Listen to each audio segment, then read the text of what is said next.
যখন তাঁর বয়স 21, প্রখ্যাত কয়েকজন ডাক্তার সখেত গাম্ভীর্যে বলেছিলেন, স্টিফেন, তুমি আর বড়জোর 2.5 বছর বাঁচবে, আমাদের আর কিছু যে করার নেই। অসুখের নাম মোটর নিউরন। চিকিৎসা শাস্ত্রের অতীত। একটার পর একটা অঙ্গ পঙ্গু করে দিয়ে হৃৎপিণ্ডের গলা টিপে মারে। তবু সেই 21 বছরের যুবকটির মস্তিষ্ক সেই অসুখকে চ্যালেঞ্জ জানিয়েছিল।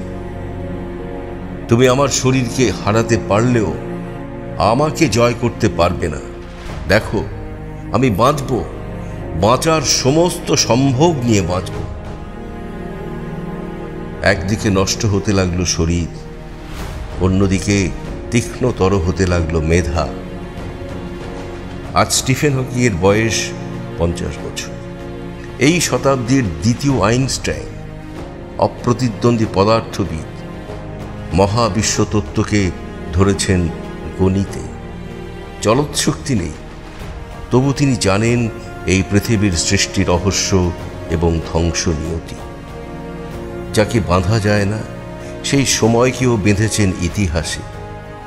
কথা বলতে পারেন না, আবিষ্কার করেছেন নীরব প্রেমের ভাষা।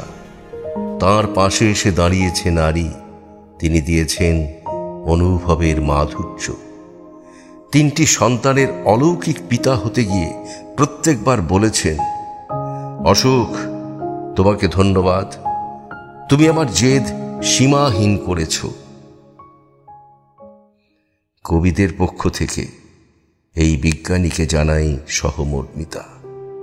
এই একজন স্রষ্টা, তিনি মৃত্যুর মুখে চুনকালি দিয়ে নিজেকেই নিজে সৃষ্টি করে চলেছেন অনবরত।